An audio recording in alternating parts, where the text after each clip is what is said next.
তেই জনাব আখতারুজ্জামান, আপনার কাছে আমি যেতে চাই। গণভোটের রায় বাস্তবায়ন ও জুলাই গণঅভ্যুত্থানের আকাঙ্ক্ষা পূরণ না করলে জনগণকে সঙ্গে নিয়ে সরকারের উপযুক্ত জবাব দেওয়ার হুঁশিয়ারি দিয়েছে 11 দলীয় ঐক্য, আপনি নিশ্চয়ই জানেন। একই সঙ্গে আগামী 5 সেপ্টেম্বর ঢাকা চট্টগ্রাম লং মার্চের কর্মসূচি ঘোষণা করেছে জোটটি, বলতে পারি আপনার জোটটি। এখন আমাদের সামনে তো অনেক ধরনের সংকট রয়েছে, দেশে অনেক ধরনের পরিস্থিতি রয়েছে যেগুলো আসলে সমাধান করা যায় এবং সরকার কিন্তু সেগুলো সমাধানে কাজ চালিয়ে যাচ্ছে। ঠিক এই সময় এসে লং মার্চ ডাকা আসলে কতখানি যৌক্তিক হবে সেটি একটু জানতে চাই। আবার সেই সাথে জানতে চাই, এগুলো আমাদের যে সমস্যা সমাধান করা হচ্ছে সেসব সমস্যা সমাধানের ক্ষেত্রে কোনো প্রভাব ফেলতে পারে কিনা। ধন্যবাদ আপনাকে। আপনি শুরু করে সুন্দর করে। সংকট তো নাই, সংকট নেই না, সংকট তো নাই। সরকার তো সংকট আছে বলে তো এখন পর্যন্ত বলে নাই। সরকার না বললেও আপনারা তো বিভিন্ন সময় আমরা তো সংকট দেখছি, এবং সংকট দেখছি বলেই তো আমরা বলছি যে এইভাবে বসে থাকা যাবে না। আচ্ছা, এই জন্য তো আমরা প্রতিবাদ করছি, এই জন্য তো আমরা মানুষকে সরকার বলে কিন্তু সংকট না, সরকারের কথা তো বিশ্বাস করতে চাই। সরকারকে আমাকে সবচেয়ে বড় জিনিস সরকারের বিশ্বাসযোগ্যতা।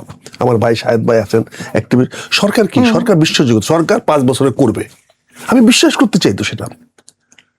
কিন্তু 5 বছর করবে বলে আপনি ডুগডুগি বাজাবেন আর আমি চুপ করে বসে থাকবো আপনার 5 বছর অপেক্ষার জন্য? আমি এই জমিতে ধান বপন করব, বীজ লাগাবো, তো আমার তো বীজ কিনতে হবে। আমি বীজ কিনলাম না, আমি বলতেছি আমি এখানে আমি ধান লাগাবো, আমি খাদ্য স্বয়ংসম্পূর্ণ হবে, কিন্তু তার প্রারম্ভিক যে অবস্থা আমাকে তো বীজটা কিনতে হবে। আজকে 6 মাস চলে গেল, এখন পর্যন্ত আপনি একটা সিঙ্গেল সংকট আইডেন্টিফাই করেন নাই। আজকেও ঘন্টাখানেক আগে দেখলাম আমাদের উপদেষ্টা সাহেব, যিনি আগে টেলিভিশনে রেগুলার আমাদের টকশো কথা বলতেন, তিনি এখন প্রায় প্রেস কনফারেন্স করে এখন শুধু সরকারের ভালো দিকটাই দেখেন, এবং ভালো সরকারের পক্ষে ভালো বলতে হবে, না হলে তো হবে না। কাজে আপনি যে করেছেন সংকট, আপনার দৃষ্টিতে সংকট নাই, তাই আপনি আমার 5 তারিখে লং মার্চটাকে যৌক্তিক, রাষ্ট্রীয় সরকার তো বলে নাই, কাজ চালিয়ে যাওয়ার প্রশ্ন তো আসতেছে না। সরকার যদি বলতো হ্যাঁ আমার একটা সংকট আছে, যেমন বলেছে আমি বিদ্যুৎ দিতে পারবো না, অর্থমন্ত্রী বলেছে আমি চাইলে আগামীকালকে বিদ্যুৎ দিতে পারবো না, তো সংকট তো না, প্রসেসিং এ তো সময় লাগে। না সে সংকট না, সে পারবে না। সংকট কোথায়? সংকটটা কোথায়? সংকটটা হলো আমি এটা পারবো, কিন্তু তার জন্য আমাকে 2 দিন 5 দিন 10 দিন 6 মাস সময় দিতে পারে। তাই আপনি সংকটটা তোকে আইডেন্টিফাই করতে হবে। আমরা যেটাকে বলি, আগে তো আপনি সমস্যাটাকে নির্ধারণ করেন, সমস্যাটা কি। যেমন আমি আপনার অনুষ্ঠানে আজকে আসতে আধা ঘন্টা দেরি হয়েছে, এসে সমস্যা সৃষ্টি করেছি কার জন্য? আমার ভাইয়ের জন্য, উনি দেরি করছেন। কিন্তু আমাকে তো প্ল্যান করা হচ্ছিল আধা ঘন্টা আগে, আমার রাস্তায় ট্রাফিক জ্যাম হতে পারে, তাতে আমি সেই উইজডমটা দেখাই নাই। না দেখাতে কি হচ্ছে, আপনারা পুরো সিস্টেমটাকে আমি ডিস্টার্ব করে দিয়েছি। তা আজকে বাংলাদেশ সরকার ক্ষমতায় 6 মাস আসছে, আমরা বলি না 6 মাসে রাতারাতি সবকিছু পরিবর্তন করে ফেলবে। গত 2 বছরে বিদ্যুৎ সংকট হলো না, গত 2 বছরে অন্তর্বর্তী সরকারের সময় সার সংকট হলো না, গত 2 বছরে ঢাকা শহরের যানজট এত তীব্র হলো না, সময়কার প্রভাব এখন আস্তে আস্তে গত 2 বছরে বাংলাদেশে এরকম মব ছিল, কিন্তু এই ঘরে ঘরে খুন খারাপই ছিল না। এই 6 মাসের মধ্যে আপনি এগুলো কেন করলেন? এগুলো কেন হলো? মব করে তো অনেককে মারা হয়েছে। আমি তো বলছি মব ছাড়া হয় না, তো মব করেছেন, এখন আপনি মব হচ্ছে না, কিন্তু তার চেয়ে মব করে একজনকে মারা হলে সেটিও তো খুন। না, আমি তো জাস্টিফাই করছি না, আমি তো বলছি না মব জাস্টিফাইড। আচ্ছা, আমি তো বলি না যে সে মবটা বন্ধ করেছেন, মব তো জাস্টিফাই করেছেন। আমি বলতেছি যে আপনি ঘরে ঘরে খুন খারাপ এটা বন্ধ করতে পারছেন না কেন?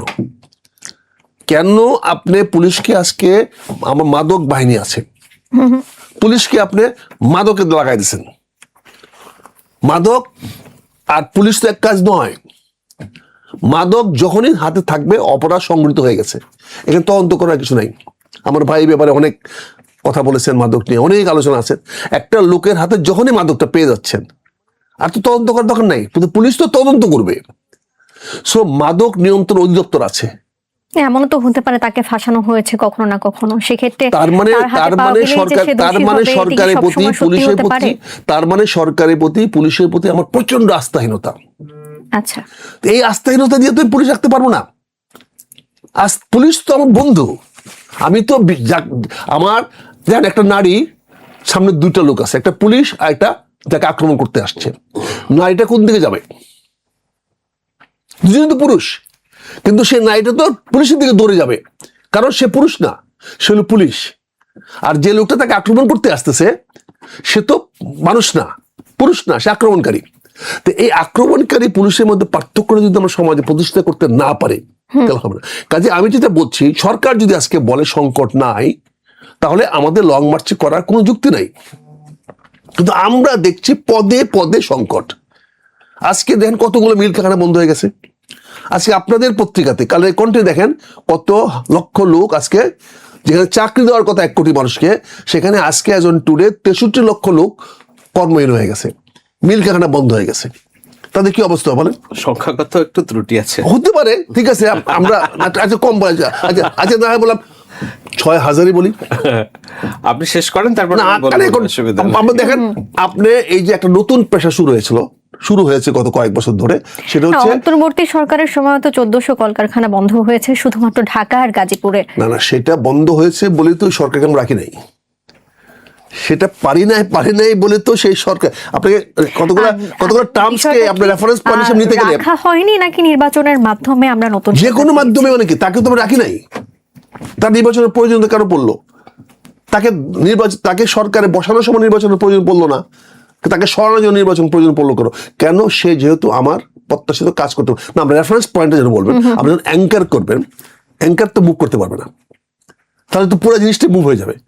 আমি অ্যাঙ্কারের পরিপ্রেক্ষিতে বলছি, আজকে যারা অটো গাড়ি চালাইতো সারা বাংলাদেশে লক্ষ লক্ষ, আপনি এখানেও তো আপনি বলতে পারেন এটা বিশাল একটা এমপ্লয়মেন্ট হয়ে গেছিল, ছেলে বুড়া বৃদ্ধ একটা অটো নিয়ে বেরিয়ে পড়ে আমাদেরকে স্বল্প দূরত্বে পারাপার করে দেয়, অসুস্থ রোগী সবাই এটার মধ্যে। সেগুলোর কারণে তো অনেক এখন বিদ্যুৎ দিতে পারছেন না বলে এরাও জবলেস হয়ে যাচ্ছে। আপনি বিদ্যুতের মূল জিনিস বিদ্যুৎ পারছেন না বলে এরাও জবলেস হয়ে যাচ্ছে।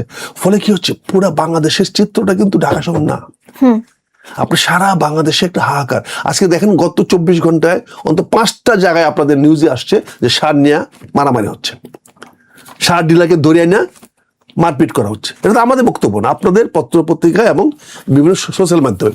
তো সেখানে আপনি এগুলোকে অ্যাড্রেস করতে, এগুলো সংকট মনে না করেন, তাহলে অবশ্যই আমাদের 5 তারিখের লং মার্চ করা উচিত না। কিন্তু আমাদের চোখে দেশ সংকট মহা সংকটের মধ্যে পতিত হয়েছে। ফলে আমি আহ্বান জানাবো জনগণকে 5 তারিখে এই আমাদের এই আমাদের লং মার্চে অংশগ্রহণ করার জন্য আপনার মাধ্যমে আমি তাদের আহ্বান জানাবো। জি, ধন্যবাদ। জনাব শাহেদ, আপনার কাছে আসতে চাই। কিছুক্ষণ আগেই বলা হয়েছে যে সরকারের সব সমস্যা উপেক্ষা করে ডুগডুগি বাজাচ্ছে, বিষয়টি কি সঠিক কিনা আমি আপনার কাছে জানতে চাই। সেই সাথে আরো একটি বিষয় জনাব আক্তার তুলে ধরেছেন যে মাদক পাওয়া গেলেই তার বিরুদ্ধে আইনগত ব্যবস্থা নিতে হবে, সেই বিষয়ে আপনি একমত কিনা আমি জানতে চাই। অনেক ধন্যবাদ। মেজর আখতারুজ্জামান আমার খুব প্রিয় রাজনীতিবিদ, কিন্তু নির্মম পরিহাস আজকে ওনার এগেইনস্টে আমাকে বলতে হবে আর কি। ওই যে উনি বললেন, আমি ওইটা দিয়ে শুরু করি, মাদক পাওয়া গেলেই তার বিরুদ্ধে ব্যবস্থা নিতে হবে। এই রাজনীতির সমর্থন তো উনি করেছেন কিছুদিন আগে, সেটা হলো চট্টগ্রামে একরাম হত্যার কথা আমরা বলি যে বাবা তোমার চোখে জল কেন, তুমি কাঁদছো কেন, যে এই শব্দটা আমাদের মিলিয়নস অফ মানুষের বুকের ভিতরে বিধে আছে। এরপরে ক্রস ফায়ারের শব্দ। তো একটা মানুষকে যদি তার অপরাধ মানে প্রমাণিত হওয়ার আগে, যদি স্রষ্টার বিচারের আগে আমরা বিচার করে ফেলি, তো এটা তো জাস্টিসের সমাজ হয় না, তাই না?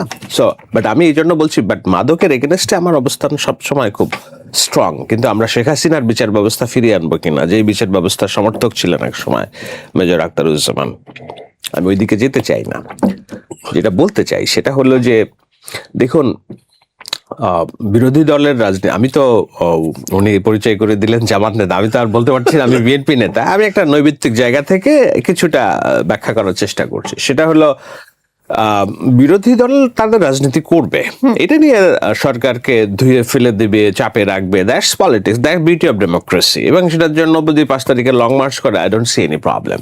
এটা করবেই তারা, সরকারকে প্রতিনিয়ত চাপে রাখার জন্য। কিন্তু সমস্যাটা হয় যখন একটা এটাকে বলে ইউটোপিয়ান গ্লাস যদি তাদের চোখে থাকে, যেখানে মানে ইউটোপিয়ান গ্লাস না, শব্দটা কি হবে আমি এক্স্যাক্টলি বলছি না, যে তারা একটা হলুদ চশমা পরার একটা অবস্থায় আছে আমার মনে হয়, যে সবকিছু হলুদ দেখছে।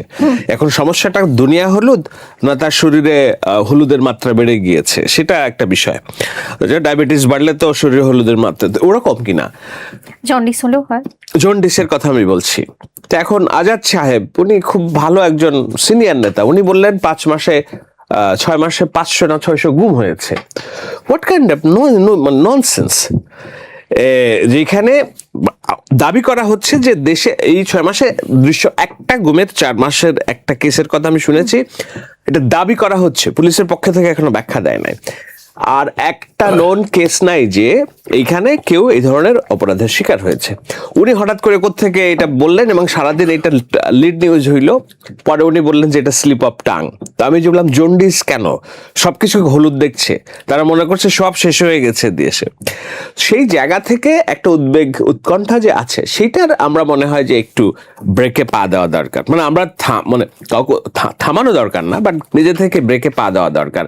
হলুদ আমি আরেকটা কথা বলছি এই কারণে যে সংখ্যাগত ত্রুটি, ধরেন অনেকেই যারা জামায়াতের রাজনীতি করে, উনি বাদে, উনি তো ফ্রিডম ফাইটার, কিন্তু জামায়াতে যারা রাজনীতি করে তারা বলে শেখ মুজিব বাড়ায় বলছে 3 লক্ষকে 3 মিলিয়নকে কি বলে 30 লক্ষ, হ্যাঁ 30 লক্ষ বলে ফেলেছে। তো এখন এই যে একটা রিপোর্ট আসছে যে 62,000 মানুষ জবলেস হয়েছে, তো ধরেন আক্তার ভাই বলে ফেললো 62 লক্ষ মানুষ জবলেস হয়েছে। তো আমি বলছি যে এগুলার ওই যে আছে, এখন দেশ যে বেড অফ রোজেস হয়ে গেছে আমি বলবো না, এবং এটা বেড অফ রোজ হয়ে যাবে খুব অল্প সময়, এটাও আমাদের করা ঠিক হবে না। আপনার কথার মাঝে একটু আমি প্রশ্ন করি, আপনি যেহেতু 62,000 মানুষের কথা বলছিলেন জি, যারা চাকরি হারাচ্ছে বা বেকার হচ্ছে, এটাও স্বাভাবিকভাবে আমি নিচ্ছি কিনা, মানে এটা নিয়ে কথা বলা উচিত মানুষ কিনা। আসলে চাকরি হারাবেন, তাদের তো পরিবার রয়েছে, তাদের আসলে ভবিষ্যৎ কি হবে? আমি বলি এটাও পরিসংখ্যানগত যে ত্রুটি, সেইটা আমাকে দেখতে হবে যে সিপিডি যখন কিছু বলে তখন এটা মার্ক দিস ওয়ার্ড, এটা রেকর্ডের হচ্ছে, এটা আপনার শর্ট রিল করে আপনি প্রচার করেন। সিপিডি আমার মনে হয় এখানে ডাহা মিথ্যা একটা তথ্য নিয়ে তারা কাজ করেছে। ডাহা মিথ্যা কথা কি, আপনাকে যদি আমি জানি না এখানে দেখাই কিনা, দেখুন এই রিপোর্টটা দেখুন, এখানে প্রথম আলোর স্পষ্ট 95 factories shut down in 7 months. দেখতে পাবো না, তবে লিভিং অ্যারাউন্ড 62,000 জবলেস। এই রিপোর্টটা আপনি যদি দেখেন 6 মার্চ 2025 সালের রিপোর্ট। জি, দেখতে পাচ্ছি এই 6 মাস। আর এখানে ওই একই জিনিস বলছে 62,000 মানুষ জবলেস, এটা গতকালকের রিপোর্ট সিপিডি বলছে। গত বছরের একটা পরিসংখ্যান নিয়ে যদি সিপিডি বলে যে 62,000 মানুষ জবলেস, ওকে, তারা আমার যুক্তি দিতে পারে না আমরা এই পরিসংখ্যানটা এইবার তৈরি করেছি, আমার যেহেতু সাইন্টিফিক ডেটা নাই, আমার কাছে যেহেতু রিসার্চার নাই, আমি বলতে পারতেছি না। কিন্তু স্পষ্টতই যে সংখ্যা 62,000 মানুষ জবলেস, এটা 2025 সালের মার্চের একটা, এটাকে কি বলে পরিসংখ্যান। নির্বাচন হয়েছে ফেব্রুয়ারিতে এই বছরের। সো আপনি গত বছরের ডেটা নিয়ে সিবিডির মতো অর্গানাইজেশন যখন বলে 62,000 জবলেস, এটা তো বিরোধী দলের জন্য লুফে নেওয়া একটা ইস্যু হবে। এখন আমি কোথায় দেখি সমস্যাটা হলো যে সরকারের একটা দপ্তর নাই যেটা উঠে দাঁড়ায় বলবে যে এটা তো তুমি রং ডেটা বলছো। সরকার মনে করছে গণমাধ্যমের সমালোচনা করছে, করুক, এটা তো আমরা ফ্রিডম অফ স্পিচের স্বর্গরাজ্যে আছি। সরকার বুঝতে পারছে না 1 বছর পরে এই ডেটাগুলোই, রং ডেটাগুলোই তার কারাপশনের পারসেপশন ইন্ডেক্সকে কতখানি বাড়ায় দিবে, এবং they will be in trouble. এইটা বোঝাইতে আমরা টায়ার্ড যে নো, এইভাবে এই রাজনীতি চলবে না, এইভাবে সরকার চলবে না। ব্যক্তি তারেক রহমানের ভালো image praised by millions of people, কিন্তু দেখতে হবে ব্যক্তি তারেক রহমান একা গভর্নমেন্টের সাকসেস রেশিওকে কি বলে, যদি অন্য সবকিছু চারিদিক দিয়ে ফল করে, তাহলে ওনার জন্য এইটা আপহিল ব্যাটেল হয়ে যাবে। ওই জন্য বলছি যে কর্মসংস্থান, যে মানুষ যে কর্মহীন আছে, আমি অস্বীকার করছি না, কিন্তু আমি স্বীকার করছি যে মানুষের কর্মসংস্থান সেইভাবে বাড়ছে না। কিন্তু যেই পরিসংখ্যানগুলোর কথা সিপিডি বলছে এবং যেটা দিয়ে রাজনীতি হচ্ছে, বিরোধী দল রাজনীতি করছে, it's absolutely fake, beg. So সেগুলো বলার মানুষ নাই। এখন কথা হচ্ছে, হ্যাঁ, কর্মসংস্থান বাড়াইতে হবে। সরকার এদের জন্য উদ্যোগ নিচ্ছে কিনা, নতুন করে মালয়েশিয়ার শ্রমবাজার খুলছে, চাইনিজ ইপিজেড ওপেন হচ্ছে, গার্মেন্টস কলকারখানার যে বিষয়গুলো আছে গ্যাস সংকটের কারণে সেখানে সংকট হয়েছে। আমি একটা জিনিসের ছোট্ট একটা ব্যাখ্যা দেই। উনি বলছিলেন যে এই যে টেসলা তারপর অন্যান্য চালিয়ে যারা স্বাবলম্বী হচ্ছিল তারাও জবলেস বিদ্যুৎ সংকটের কারণে। এখন এটা এমন না যে না 1 মাসের মধ্যে সবাই জব পেয়ে গেল, 1 মাসের মধ্যেই সবাই জবলেস হয়ে গেল। It's a process. টেসলা, টুকটুকি কিংবা নসিমন করিমন বাংলাদেশে আসতেও 10 বছর সময় লেগেছে, এগুলার ক্রিয়েটেড এমপ্লয়মেন্ট যেতেও 10 বছর সময় লাগবে। এমন না যে 1 মাসে গ্যাস বিদ্যুতে তো আমার ঝামেলা হয়েছে বলে আমি একেবারে সব নাই হয়ে যাবে। It's a process. সো হঠাৎ করেই আমি বলতে চাই না যে একবারে সবকিছু মানুষ জবলেস হয়ে গেছে, ইকোনমি ডেভাস্টেটেড হয়েছে। This is a process, lengthy process, long process. এবং সেই প্রসেসে সংখ্যা যেটিই হোক, আমাদের দেশে তো বেকারত্বে যতটুকুই হোক বেকারত্ব তো হচ্ছে, বা বেকারত্বের ঘটনা তো ঘটছে, বাড়ছে। সেটি আসলে আমাদের জন্য কেমন হবে ভবিষ্যতে, বা সেটি কিভাবে নির্মূল করা যাবে? That's the reality. আমরা স্বাধীনতার পর কোন বছর আমার বেকারত্ব বাড়া ছাড়া কমেছে? আমরা কি তাহলে রিয়েলিটি মেনে নিব? নো, আমরা রিয়েলিটি মেনে নিব না তো। আচ্ছা, আমাদের আমেরিকার মতো দেশেও বেকারত্ব ওরা ধরে 2.74% যদি বেকার থাকে এইটাকে তারা স্বাভাবিক মনে করে। কোভিডের সময় এটা বাড়লো 8%, তো ওই সময় তো হাও খাও। আমাদের দেশে মনে হয় এই সংখ্যা অনেক বেশি, অনেক অনেক বেশি। আমাদের প্রত্যেকটা বছর বিশ্ববিদ্যালয়গুলো থেকে অন্তত 40 লক্ষ ছেলে মেয়ে বেরোচ্ছে। তাদের জন্য আমরা জব ক্রিয়েট করতে পারছি না। তো পারছি না বলেই তো আমার বৈষম্য বিরোধী আন্দোলন। একটা চাকরির এগেনস্টে 15টা সিটের এগেনস্টে 15,000 মানুষ অ্যাপ্লাই করছে, সেখানে যেন নিয়োগে দুর্নীতি না হয়, সেজন্যই তো আমার বৈষম্য বিরোধী আন্দোলন। কেন আপনি ওই রিলস দেখেন নাই? 120 টাকা দিয়ে একটা পুলিশের চাকরি পেয়েছে একটা ছেলে। তো ওই বৈষম্য দূর করার জন্য তো কিছু উদ্যোগ হচ্ছে, তো সেগুলাকে আমাদের আরো এক্সপার্টাইট করতে হবে। সেটা এক্সপার্টাইট করার জন্য সময় তো লাগবে। আচ্ছা, নাকি ওই প্রবাদের মতো আল্লাহ তুমি আমার ধৈর্য দাও, আল্লাহ আমাকে দাও, এক্ষুনি দাও আমাকে ধৈর্য দাও।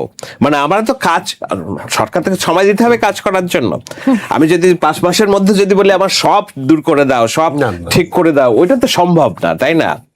ওটা উনিও সরকারে ছিলেন একসময়, উনি জানেন। তার মানে সরকারের যেহেতু 10 ভাগের 1 ভাগ সময় চলে গেল, আমাদের আরো সময় দিতে হবে, তাই তো? 1 ভাগ সময়ও যায় নাই এখন। আচ্ছা, 1 ভাগ সময় কি যায়নি? 10-এর এক তো গেছে। 1800 দিনের মধ্যে 180 দিন গেছে। 10 হলো 10 ভাগ। একই হয়েছে। আচ্ছা, হ্যাঁ। তাহলে 10 তো ভাগের এক ওইখানে ভাগ। এক্স্যাক্টলি, তো সেখানে আমাদের প্রগ্রেস গুলো কি সেগুলো নিয়ে দেখতে হবে যে what are the progress we made in this এক ভাগ। যে ধরেন আমার রাষ্ট্রে কতখানি শৃঙ্খলা ফিরে আসলো, মবতন্ত্র কতখানি বন্ধ হলো, নারীর স্বাধীনতা কতখানি এনশিওর হইলো। কালকে আমি দেখলাম উনি যে বললেন যে আমি দেখছি অন্তত 150 অ্যাম্বুলেন্স রেডি ওনার নির্বাচনী প্রতিশ্রুতি অনুযায়ী, যে প্রত্যেকটা মোড়ে মোড়ে আমরা অ্যাম্বুলেন্স রাখবো, যেন সড়কে যেসব দুর্ঘটনা ঘটে আমরা তাড়াতাড়ি যেন পৌঁছাইতে পারি হাসপাতালে। কালকে দেখছেন স্বাস্থ্যমন্ত্রী প্রতিমন্ত্রী মহিদ উদ্বোধন করেছে। তো দিস ইজ, এগুলো তো নির্বাচনী প্রতিশ্রুতি। নারীদের জন্য আলাদা বাস, কৃষক card, family card, they are trying to show the signature development. আপনার কাছে আবারও আসবো, জনাব আখতারুজ্জামানের কাছে এবার একটু যেতে চাই। একটু প্রশ্ন করার আগে আমি একটু ক্রস কথা বলতে চাই। আমি শাহেদ ভাইকে ধন্যবাদ জানাই। উনি একটা আন্তর্জাতিক ইন্টেলিজেন্সিয়া, বাংলাদেশের উপর থেকে দেখেন, বাংলাদেশে দেখেন। উনি হোলেট বলেছেন, আমি বলছি উনি সর্ষে ফুল বলেছেন। অবশ্যই আমরা সর্ষে ফুল দেখতেছি, সারা বাংলাদেশ সর্ষে ফুলের মধ্যে পড়ে গেছি।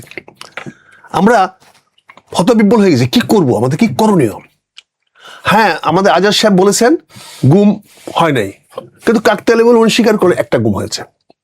এক অভিযোগ এসছে, তাহলে একটা গুম কেন? আমরা সরকারের ব্যাখ্যা পাই না। তাহলে একটা গুম কেন হবে? তিনি বলেছেন যে সিপিডি বলছে গত বছরের, উনি খুব কারেক্টলি বলছেন সরকার এখন পর্যন্ত তার কোনো প্রতিবাদ করে নাই, যে 2025 সনের রিপোর্টটা কেন এখন দিচ্ছে, এটা দেখার দায়িত্ব কার? আমি তো সেইটা দেবো। হ্যাঁ, উনি তো সে কথাও বলেছেন যে সরকারের এটা নিয়ে কথা বলার উচিত ছিল। বাংলাদেশে আমাকে বলেন, উনি খুব সুন্দর করে বলছেন অ্যাম্বুলেন্স, তার মানে অ্যাক্সিডেন্ট বাড়ুক, আমার অ্যাম্বুলেন্স সার্ভিস বাড়ুক, আমার চিকিৎসা শ্রম বাড়ুক। দুর্ঘটনা বন্ধ করার জন্য কি অ্যাম্বুলেন্স দরকার? না রাস্তার পরিকল্পিত রাস্তা দরকার? না রাস্তার ডিসিপ্লিন আনা দরকার? একটা এখানে আমি একটা বিষয় আনতেছি, শাহেদ ভাই ওনার যেহেতু উনি সরকারের কথা বলেন, আমার বাংলাদেশে এখন 1250 MF CFT গ্যাসের ফ্লো আছে, সেটাকে আমি ব্যবহার করতে 750 আমি করেছি। অথচ আমি 1000 কোটি টাকা দিয়ে 400 MCFT গ্যাস আনতেছি, আমি যদি এইটা যদি আমার ক্যাপাসিটি আছে 1250, আমি 750 ইউজ করতেছি, এইটা যদি আমি 1250 নিয়ে যাই তাহলে কিন্তু আমার গ্যাসটা আমদানি করতে হয় না, আমার ইউএস ডলার যায় না। এই বিষয়টা কি আপনি তদন্ত করে দেখবেন শাহেদ সাহেব? এই বিষয়টা আপনি রিসার্চ করে দেখবেন যে আমি 1250 CFT গ্যাস আমার প্রেশার আছে, আমি এই মুহূর্তে বাংলাদেশের মানুষকে দিতে পারি, এবং এটা দিলেও আমি 8 বছর পর্যন্ত আমি গ্যাস আমি চালাতে পারবো। সেটা না করে আমি কেন গ্যাস আমদানি করতেছি ইফ অনলি 400 CFT, যেটা দিয়ে আমার কতটুকু হবে? আমি এটা তো কভার করতে পারি আমার নিজের গ্যাস দিয়েই, কিন্তু এটা না করে যে বেস্টেড, এই যে আপনি বলেন অ্যাম্বুলেন্স সার্ভিসকে আপনি দিয়ে দিলেন, যারা অ্যাম্বুলেন্স সাপ্লাই করে তাদেরকে অ্যাক্সিডেন্টের জন্য আপনি ব্যবসা দিয়ে দিলেন, কিন্তু তো হবে না। এই জিনিসগুলো আমি আপনাকে দেখার জন্য অনুরোধ করব। আমি 62 লাখ বলেছি, আপনি 62,000 আসছেন, সেটাও যে মিথ্যা সেটা প্রমাণ, সেটাও প্রমাণ হলো। কিন্তু এখানে কিছু না কিছু লোক তো জবহীন হয়েছে। আর বাংলাদেশে এত ইউনিভার্সিটি কেন খুলতেছেন? সেদিন দেখলাম অর্থমন্ত্রী সাহেব বলছেন বিশ্ববিদ্যালয়গুলোকে ট্যাক্স ফ্রি দেবেন। তার ট্যাক্সটা দিবে কে? আমার দেশের তো এখানে এমপ্লয়মেন্ট, মেইন এমপ্লয়মেন্ট কৃষক। আমার এখনো বাংলাদেশের এমপ্লয়মেন্টের ইন্ডেক্স কভার করে 60% আমার কৃষকরা, যারা কৃষি কাজের সঙ্গে জড়িত। তাদের তো লেখাপড়া কলেজ ইউনিভার্সিটি লাগে না। আপনি বেকার ফ্যাক্টরি বানাচ্ছেন কেন? আপনি বেকার ফ্যাক্টরি বানিয়ে দেখেন কি করছেন? আপনি ইউনিভার্সিটি চালানোর জন্য চাপে পড়ে মেট্রিকের রেজাল্ট হাই দিচ্ছেন, 80%, 95% পাস করে দিচ্ছেন, পরীক্ষা দিতে হয় না, পাস করে দিচ্ছেন। কেন? They will become input to college. আবার এটা আপনার আগের সরকার করছে, যে করছে আপনি সেটা না করেন না, সেটা করেন। এখন তো 80%, এবারও দিয়েছেন 80%। তারপরে কি করছেন? HSC তে আপনি একই অবস্থা দেখেন, সেখানে ইউনিভার্সিটির জন্য আপনার গিনিপিক বানাচ্ছেন। এইটুকু তো বন্ধু, এত ইউনিভার্সিটি কি দরকার আমার? বেকার তো তারা দেখেন। আমার অফিসে আজকে সকালবেলা একটা ছেলে আসছে, ইঞ্জিনিয়ার, তাকে চাকরি দিচ্ছি, জানে কি? Office assistant. সেই ইঞ্জিনিয়ারিং আমাকে দরকার নাই, তুমি এই চাকরি করলে করো। সে বলছে আমার 10-15 হাজার টাকা চাকরি দেন, এটা চলবে। একটা ইঞ্জিনিয়ার 10-15 হাজার টাকা বেতনের চাকরি, মানে ভাই আমার অফিস অ্যাসিস্ট্যান্ট কাজ করতে পারো তাহলে, কারণ ইঞ্জিনিয়ার দরকার নেই আমার ফাইলপত্রগুলো দেখার জন্য। আমি বলছি না, এটা আজকে সকালে আমি আসার আগের ঘটনা। তো বলেন এটা বানায় বলছি না, আসলে আমি জানি কাজে বাস্তব। আমি তাহলে এত ইউনিভার্সিটি আমার কত দরকারটা কি? এত ইউনিভার্সিটি আমার প্রয়োজনটা কি বলেন? তারপরে সেই ইউনিভার্সিটির টিচার নাই। আপনি জানেন, আপনার পড়াশোনা করে আসছেন, আপনার টিচাররা 3-4 ইউনিভার্সিটিতে ক্যাপ মারে। আপনি যেমন দেখেছেন, আমিও অনেক সময় দেখেছি যে ইউনিভার্সিটি পাশ করা স্টুডেন্ট তারা কিন্তু পাঠাও চালাচ্ছে বা উবার চালাচ্ছে, এই ধরনের কাজ করছে। এটা ট্র্যাজেডি না? এটা ট্র্যাজেডি না? আমার একটা পাঠাও জন্য, পাঠাও হবে কি, পাঠাও দিয়ে সে ইউনিভার্সিটি পাশ করবে। ইউনিভার্সিটিতে পড়াশোনার জন্য পাঠাও, আমরা বিদেশে তাই করি, বাইরেও সাহেদরা ভাই দেখছেন। কিন্তু পাশ করার পরে তো পাঠাওগিরি করে না। অক্সফোর্ড স্টুডেন্ট পাঠাওগিরি করে। আপনি সুন্দর একটি কথা বলেছেন না, অক্সফোর্ড স্টুডেন্ট পাঠাওগিরি করে উদ্দেশ্যে, নিউ ইয়র্কের ইউনিভার্সিটির ছেলেরা পাঠাও করে ওখানে। কিন্তু কি, পাশ করা পর্যন্ত তার আর্থিক সঙ্গতির জন্য সে 2 ঘন্টা 3 ঘন্টা 4 ঘন্টা কাজটা করে সে তার শিক্ষার ফাঁকে ফাঁকে সে একটা নিজস্ব স্বাবলম্বী হিসাবে সেটা করতে পারে। কিন্তু আমার এখানে কি হচ্ছে, সে পাশ করার পরে পাঠাও হইতেছে। দুর্ভাগ্য আমার এখানে, ছেলেটা পাশ করার পরে যেখানে সে চাকরিতে জয়েন করার কথা, যেখানে তার জন্য ব্যাংক থেকে অ্যাপয়েন্টমেন্ট একটা ওয়েট করার কথা, MBA পাস করছে, সে অ্যাপয়েন্টমেন্টটা না পায়া সে ওখানে গিয়া একটা বাপের কাছে আবার টাকা নেয়, CNG কিনবো, টোটো রিক্সা বা মোটর সাইকেল কিনে ঢাকা শহরে রিস্কি চালাচ্ছে। আমি আক্তার ভাইয়ের সাথে এখানে একটু অ্যাড করি, আমি দ্বিমত করবো না, কিন্তু ভিন্ন মত তো সুযোগ আছে। এই কারণে দেখুন, বাংলাদেশে উনি প্রথম যিনি রাজনীতি করছেন, যার সাথে বেগম জিয়া, ওনার কিছু দূরদর্শী পরিকল্পনার কারণে বাংলাদেশ রাষ্ট্র আজকে এখানে এসে পৌঁছেছে। একটা হলো নারী শিক্ষাকে ফুল ফ্রি করে দেওয়া। বেসরকারি বিশ্ববিদ্যালয়ের কনসেপ্টটাও হচ্ছে ওইরকম যুগান্তকারী একটি উদ্যোগ। যখন পাবলিক বিশ্ববিদ্যালয়গুলো ক্যাপাসিটি, যেই পরিমাণ স্টুডেন্ট হায়ার এডুকেশন চায়, তাদের ওই চাহিদা পূরণ করতে পারছিল না, তখন চাপে আমাদের তো ইয়ুথের যে চাপ, ইয়ুথ জনগোষ্ঠীর চাপ, এটা প্রবল, মানে জলোচ্ছ্বাসের মতো। এটা না জাপান না যে বুড়া মানুষের চাপ, আমাদের ইয়ুথের চাপ। তো ইয়ুথকে আমাকে অ্যাকোমোডেট করতে হবে এডুকেশনে। সেই সময় 92-তে প্রথম বেসরকারি বিশ্ববিদ্যালয় আইন পাশ হলো বেগম জিয়ার আমলে। তারপরে আমরা কি দেখেছিলাম, আমি ওই সময়ই দেখেছিলাম ঢাকা বিশ্ববিদ্যালয় ছেড়ে অনেকেই, কারণ তখন সেশন জট, ক্যাম্পাস পলিটিক্স, এইটা সেটা নানান কারণে যখন ওই ব্যবস্থা মুখ থুবড়ে পড়তে যাচ্ছে, খোদ ঢাকা বিশ্ববিদ্যালয় থেকে অনেককে আমি বেসরকারি বিশ্ববিদ্যালয়ে ট্রান্সফার হতে দেখেছি। এখন নিশ্চয়ই সমালোচনা করা যে এই ব্যাঙের ছাতার মতো বিশ্ববিদ্যালয়গুলো পরে কারা করেছে। কোনো কাজ যখন আপনি সদুদ্দেশ্য নিয়ে শুরু করবেন, এইটার পরে যখন কেউ অসৎ উদ্দেশ্যে সেইটাকে ব্যবহার করে, তার সব নষ্ট হয়ে যায়। যখন র্যাব তৈরি হইলো একটা সৎ উদ্দেশ্যে, কিন্তু যখন এটা অসৎ উদ্দেশ্যে রাজনৈতিক দমন পীড়নের জন্য ব্যবহৃত হলো, সেই জায়গাতেই সেই কবরেই ডুবে মরতে হলো আওয়ামী লীগ সরকারকে।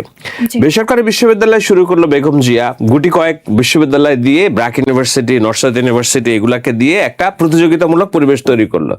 আওয়ামী লীগের আমলে কি আমরা দেখলাম যে একেবারে মানে যার স্কুল কলেজ বানানোর সামর্থ্য নাই, পয়সার বিনিময়ে তাকেও বিশ্ববিদ্যালয়, তাতে হয়ে গেছে কি রুম ভাড়া করে একটা ইউনিভার্সিটি। এক্স্যাক্টলি, তাতে হয়ে গেছে কি এই যে চাপ হয়েছে, এবং দোষ হচ্ছে সমস্ত প্রাইভেট বিশ্ববিদ্যালয়ের, কিন্তু সেটা হওয়া উচিত না। আমি আপনাকে বলি, আমি যে ছেলেটা আমার সহযোগী হিসেবে কাজ করে, আমি দেখি ওর ট্যালেন্ট অন্যরকম। সে পড়াশোনা করেছে নর্দার্ন বিশ্ববিদ্যালয় থেকে, কিন্তু নর্দার্ন বিশ্ববিদ্যালয় থেকে সে হয়তো একটা ডিগ্রি নিয়েছে, ডিগ্রিটা সে নিয়েছে, কিন্তু তার skill, management skill, AI skill, technological skill, এটা আনপ্যারালাল, আনম্যাচড, যেটা তো ঢাকা বিশ্ববিদ্যালয়েরও নাই। আমি যদিও ঢাকা ইউনিভার্সিটির স্টুডেন্ট, তবু আমি বলছি।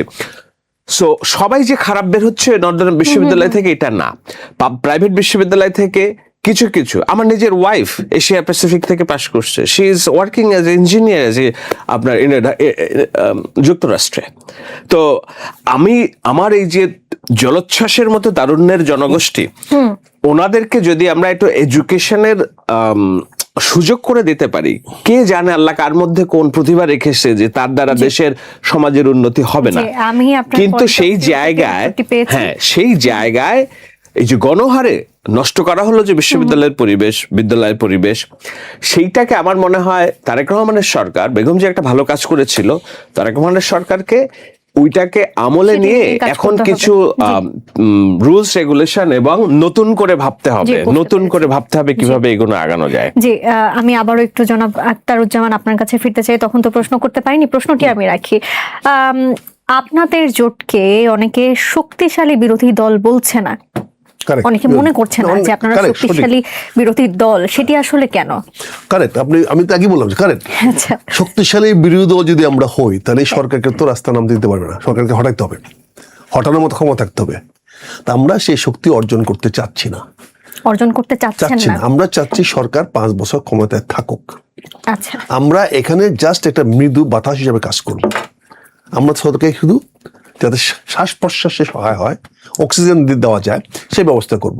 আমরা কোনো অবস্থাতে এই সরকারে মূল উৎপাদন করতে চাই না, এটা শাহেদ ভাইয়ের সঙ্গে আমি বলতে পারি। এই বিরোধী দলের উদ্দেশ্য অবশ্যই না যে ফেলে দিব, কাজ করতে দিব না, কিন্তু হুমকি তো দেওয়া হয় বিভিন্ন সময়। আমরা এখনো বলছি এই সরকার যদি আমরা 6 মাস সময় দিয়েছি, ডিসেম্বর পর্যন্ত রোড মাস দিয়েছি, এই সরকার যদি 6 মাসের মধ্যে, আরো 6 মাস সময় দিয়েছি, 6 মাসের মধ্যে জনগণের সমস্যার সমাধান করতে। যেরকম সুন্দর করে আসলে এখানে কথাগুলো গুছিয়ে বলেন, কিন্তু মাঠ পর্যায়ে কিন্তু বিরোধী দলের অনেকেই হুমকি দেন যে মাঠ পর্যায়ে বিগত সরকারকে 16 বছর সময় লেগেছে, 16 বছর তাদেরকে পরেও সরানো গেছে, এই সরকারকে সরাতে 6 দিনও লাগবে না বা 16 দিনও লাগবে না। ভেরি কারেক্ট, কারণ আপনার কথা হচ্ছে প্রতিনিয়তই কিন্তু বঙ্গোপসাগর নিম্নচাপ তৈরি হচ্ছে, প্রতিনিয়তই।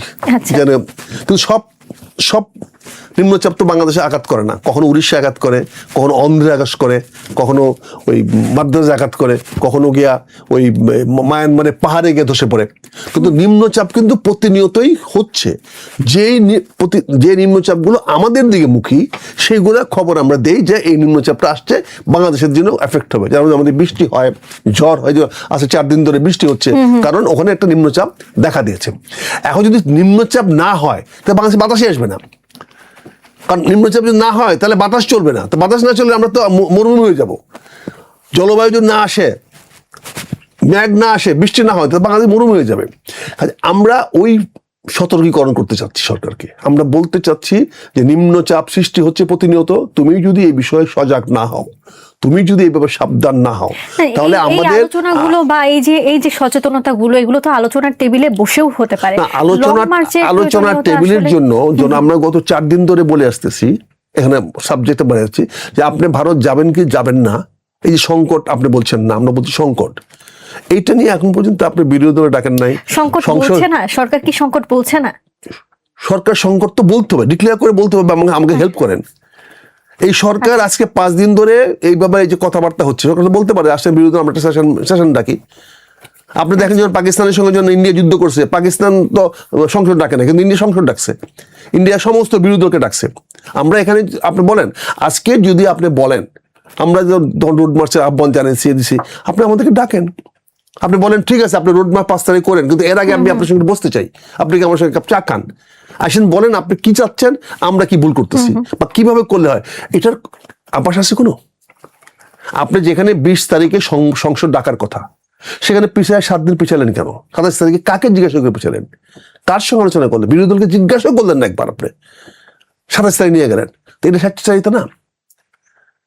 আপনি মন্ত্রণালয়কে 10 ভাগ করতে পারেন, কিন্তু প্রাইম মিনিস্টার পারেন না, পারে ক্যাবিনেট। পাওয়ারটা ক্যাবিনেটের।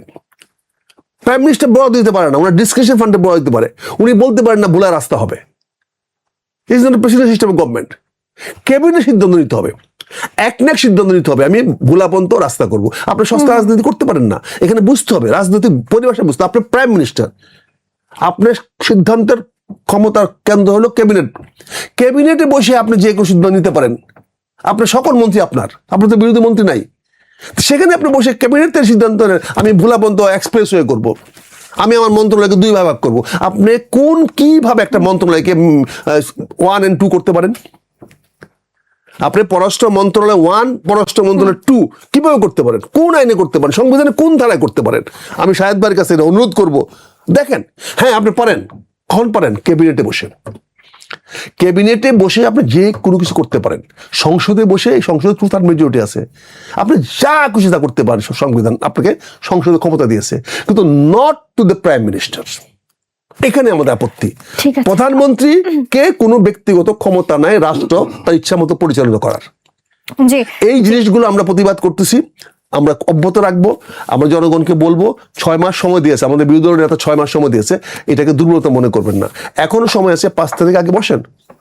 হয়তো 5 তারিখ রংবাজ নাও করতে পারি আমরা এটাকে নাও, কিন্তু আপনাদের আহ্বান করবেন আমাকে, আহ্বান করেন, দেখেন কি হয় রাজনীতিতে, কি ধরনের পরিবর্তন আসে। যে আমি আপনার প্রশ্নগুলো জনাব শাহেদের কাছে একটু নিয়ে যেতে চাই। এই যে সরকার সংকট বলছে না, বেশ কয়েকবার বলেছেন জনাব আখতারুজ্জামান, সে বিষয় নিয়ে জানতে চাই যে সরকার কি আসলে বলছে না যে সংকট আছে বা নেই, কি বলছে সরকার আপনার কাছ থেকে জানতে চাই। আবার এই যে জনাব আখতারুজ্জামান বলেছেন যে জামায়াতকে না জানিয়ে অধিবেশন পেছানো হয়েছে, কেন পেছানো হলো আপনার কাছে কি মনে হয় সেটা একটু জানতে চাই।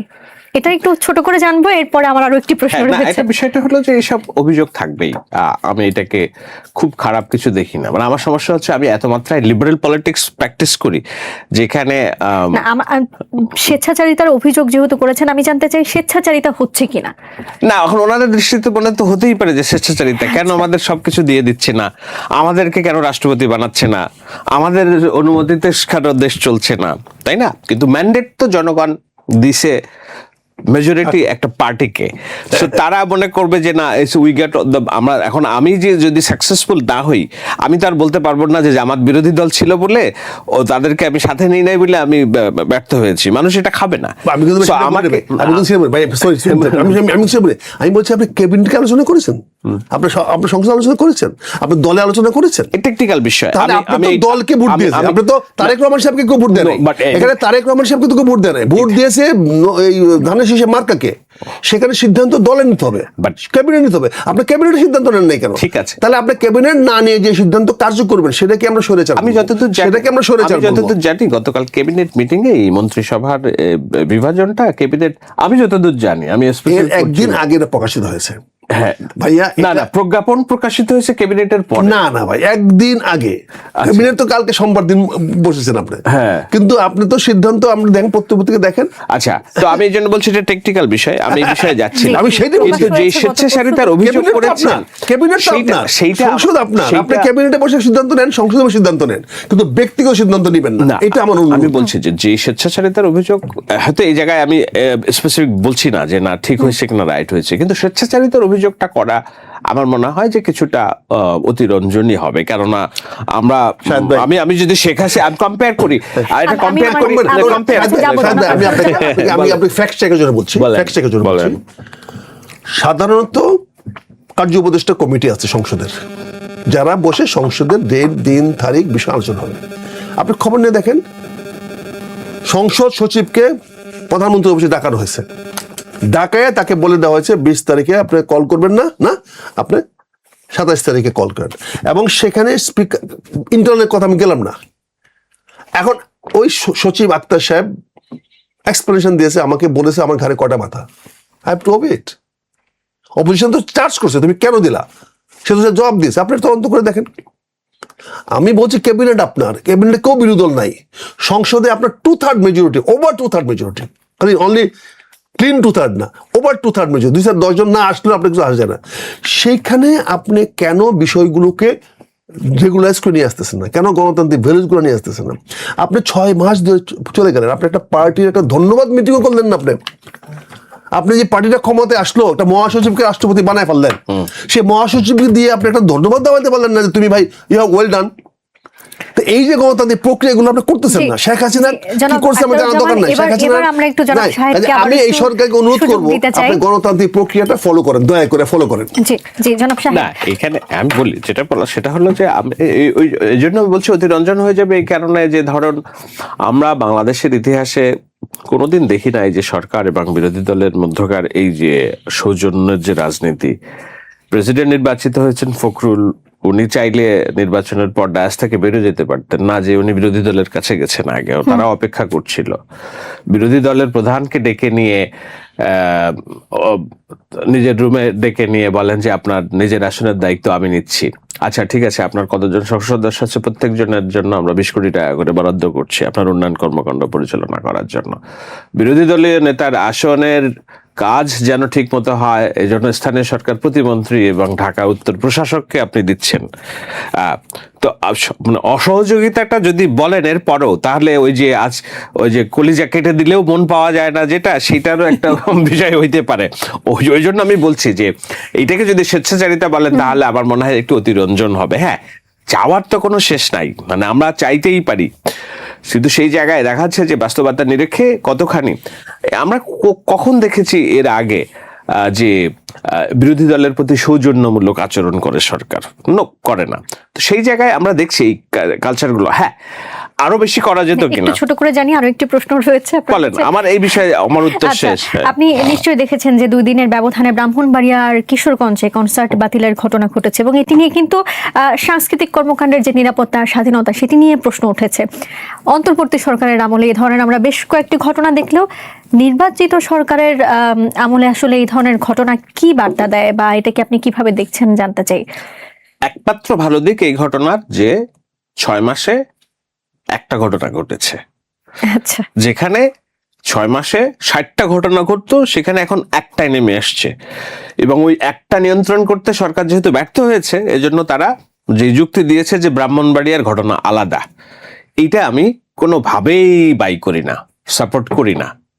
বাংলাদেশ এক, সমভূমি সমতল জায়গা, সব জায়গায় একই রুলস প্রয়োগ। যার মসজিদে নামাজ পড়ার দরকার, আমার এনশিওর করতে হবে নামাজের সময় যেন একজন মুমিন যখন নামাজ পড়ে কেউ যেন তার নামাজে বাধা না দিতে পারে। আমার এনশিওর করতে হবে একজন সাংস্কৃতিক কর্মী যখন তার সাংস্কৃতিক কর্মকাণ্ড চালাবে সেটা যদি নামাজের সাথে সাংঘর্ষিক না হয় তাহলে তার ওই কাজটা করতেও যেন কেউ বাধা না দেয়। দ্যাটস টলারেন্স, দ্যাটস হচ্ছে সহাবস্থান। সো কেউ তো আমার নামাজে বাধা দিচ্ছে না, ওয়াজে বাধা দিচ্ছে না, আজানে বাধা দিচ্ছে না, তাহলে আমি কেন আরেকজনের ভাবনায় বাধা দিব? রাষ্ট্রের প্রিন্সিপাল কি? এটা তো মির্জা ফখরুল বলেছেন, কেউ যদি ধর্ম করে সে ধর্ম করুক, কেউ যদি মার্কস পড়ে সে মার্কস পড়ুক না। আমাদের সোসাইটিকে ওই জায়গায় নিতে হবে, সেই জায়গায় নেওয়ার জন্য জামায়াতকে সবার আগে এগিয়ে আসতে হবে, ভোকাল হইতে হবে যে না, জামায়াতকে একটা বিবৃতি দিয়েছে যে ব্রাহ্মণবাড়িয়ায় কেন এই সংস্কৃতি কোন পুলিশ লাইনের সংস্কার বন্ধ হবে। আচ্ছা এখনই বলেন না, আমাদের আক্তার ভাইকে প্রশ্নটা করেন, ওনার কাছে যাব, আমি যাব। তবে আপনার কাছে আরেকটু তথ্য তুলে ধরি যে এই বিষয়টি নিয়ে দেশের বড় বড় শিল্পীরাও কিন্তু প্রতিবাদ জানিয়েছেন এবং গায়ক আসিফ আকবর বলেছেন যে সরকারকে ইমিডিয়েট সিদ্ধান্ত নিতে হবে, আমরা গান বাজনা করতে পারবো কি পারবো না, যদি না পারি তাহলে বিদেশে চলে যাই, কারণ ইতিমধ্যে অনেকে বিদেশে চলে গেছে। তো আমাদের সংস্কৃতিকে বাঁচিয়ে রাখতে শিল্পীদের গুরুত্ব তো অপরিহার্য, তারা যদি দেশের বাইরে চলে যান সেটি তো আমাদের সংস্কৃতির এক ধরনের বলা যায় লস হবে বা আমরা লস করব। সেক্ষেত্রে ওনাদেরকে দেশে রাখতে কি করা উচিত বা কোন ধরনের পরিবেশ না দেখুন, এখানে এমন না যে না কেউ সংস্কৃতি কর্মীরাই কেবল এই দেশের মালিকানা দাবি করবে। I don't by that logic. এই দেশের মালিকানা সবার। একটা মাদ্রাসার ছাত্ররা যেমন মালিকানা আছে, একজন ধর্ম পালন করে তার মালিকানা আছে, একজন যে ধর্ম অবিশ্বাস করে তারও মালিকানা আছে, যে সংস্কৃতি করে তারও মালিকানা আছে। এমন না যে আমারটাই সর্বাগ্রে দিতে হবে, অন্যটা সবারটা অস্বীকার করে। আমি বলছি টলারেন্স, আমি বলছি যে রাষ্ট্রের মৌলনীতি, মানবিক মর্যাদা, মৌলনীতি। কেন তারেক রহমান বলেন না এই দেশ পাহাড় থেকে সমতল, বিশ্বাসী অবিশ্বাসী সবার সমান। আমরা দেখতে চাই যে ওই প্রিন্সিপালটা এনশিওর হচ্ছে। এটা তো এই রাষ্ট্রের বিএনপির আমি তাদের প্রিন্সিপাল, কিন্তু তাদের প্রিন্সিপাল এইটা কিনা যে এই রাষ্ট্র সবার, এই রাষ্ট্র একজন সাংস্কৃতিক অনুষ্ঠান পালন করতে পারবে, সেখানে কেউ বাধা দিতে পারবে না। তাহলে এই প্রিন্সিপাল যদি জামায়াতে ইসলাম লালন করে, তাহলে তাদের লোকজন কেন মাজারে যে খাদেম পিটাই হত্যা করবে? তো সমস্যাটা তো আমার এলিফ্যান্ট ইন দ্য রুম। আমি যাদেরকে আস্থায় নিয়ে রাজনীতি করতে চাচ্ছি তারা তো আমার ঘাড়ের উপর বসে নিঃশ্বাস ফেলছে যে তুমি এটা করতে পারবা না, ওটা করতে পারবো না, তোমার এই সম অধিকার আমার দরকার নাই। আমি জুলাই ভাস্কর্য করেছি জাদুঘরে, আমার জুলাইকে আমি ধারণ করে রাজনীতি করছি। ওনারা যে বললেন যে না এসব রাখা যাবে না, এগুলো ইয়ে। তো আপনাকে এখন বিরোধী দল বলছে বলে আমি তাদের ঘাড়ে লাঠি মারবো, শেখ হাসিনার মতো গুলি করে মারবো না, তাদেরকে আস্থায় নিব, তাদেরকে বুঝাবো। তো এই জায়গায় তো আমার মনে হয় সরকারকে যদি তারা সহযোগিতা করতে চায়, এই সোশ্যাল ইস্যুস গুলাতেই তাদের আরো ভাইব্রেন্ট ভাইটাল হতে হবে। এখন আক্তার ভাইকে প্রশ্ন করেন না একটু যে আলোচনা শুনছিলেন, প্রশ্নটিও শুনেছেন।